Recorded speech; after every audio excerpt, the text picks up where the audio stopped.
Puji Tuhan, selamat pagi Bapak Ibu Saudara yang dikasihi oleh Tuhan Yesus.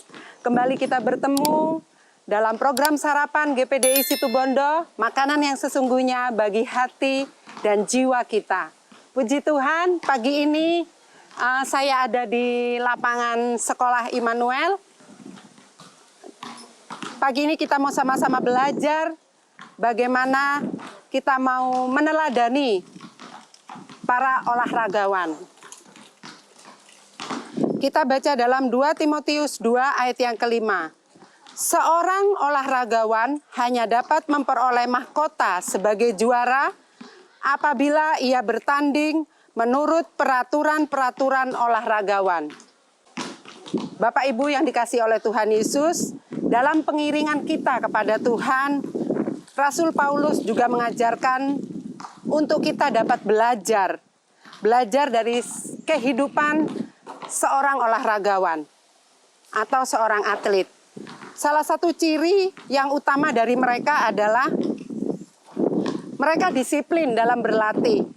Mereka disiplin dalam pola hidup. Tentunya tidak bisa seorang olahragawan yang ingin mendapatkan satu kejuaraan tanpa adanya latihan. Jadi mereka harus mengikuti, mematuhi arahan-arahan dari mentor mereka, dari setiap latihan-latihan yang diadakan, mereka harus mematuhi itu dengan baik.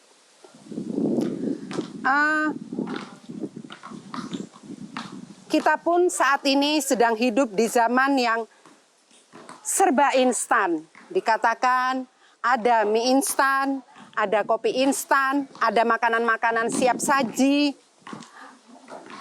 ada pula gelar-gelar yang didapatkan secara instan. Bisa juga orang yang kaya dengan cara yang instan. Tapi kita lihat bagaimana seorang olahragawan. Mereka tidak bisa menerima penghargaan, menerima medali secara instan. Mereka harus bekerja keras.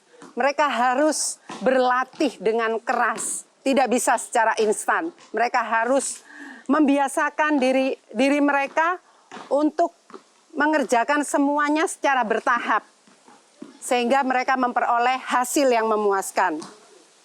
Kita baca dalam 1 Timotius 4 ayat yang ke-8. Latihan badani terbatas gunanya, tetapi ibadah itu berguna dalam segala hal, karena mengandung janji, baik untuk hidup ini maupun untuk hidup yang akan datang. Puji Tuhan, seperti seorang olahragawan, mereka harus berlatih, mereka harus tekun, mereka harus mengikuti setiap apa yang mentor-mentor mereka katakan. Demikian juga dengan kita. Kita, hidup rohani kita pun perlu latihan. Hidup rohani kita pun perlu untuk mengikuti apa kata Tuhan dalam hidup kita. Tidak bisa kita dengan instan kita dikatakan orang yang dewasa rohani. Tidak bisa. Jadi semuanya perlu latihan. Setiap hari kita perlu latihan. Seperti berdoa, kita perlu latihan setiap hari. Terus menerus kita perlu latihan untuk berdoa. Seperti juga hal-hal yang lain, beribadah.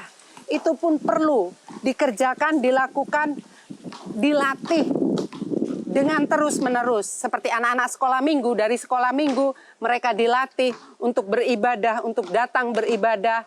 Kemudian mereka menginjak remaja, mereka pun harus dilatih untuk terus datang beribadah di ibadah remaja. Dan itu terus dikerjakan sampai seperti kita usia yang sudah dewasa.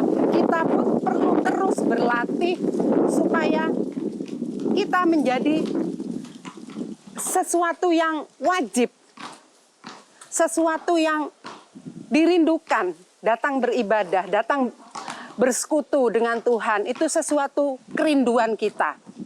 Mari Bapak Ibu Saudara yang dikasihi oleh Tuhan, pagi hari ini kita mau sama-sama belajar melatih iman kita, melatih hidup rohani kita, untuk kita terus dan terus mendalami semuanya di dalam Tuhan Yesus. Puji Tuhan, selamat pagi, selamat berlatih, Tuhan Yesus memberkati.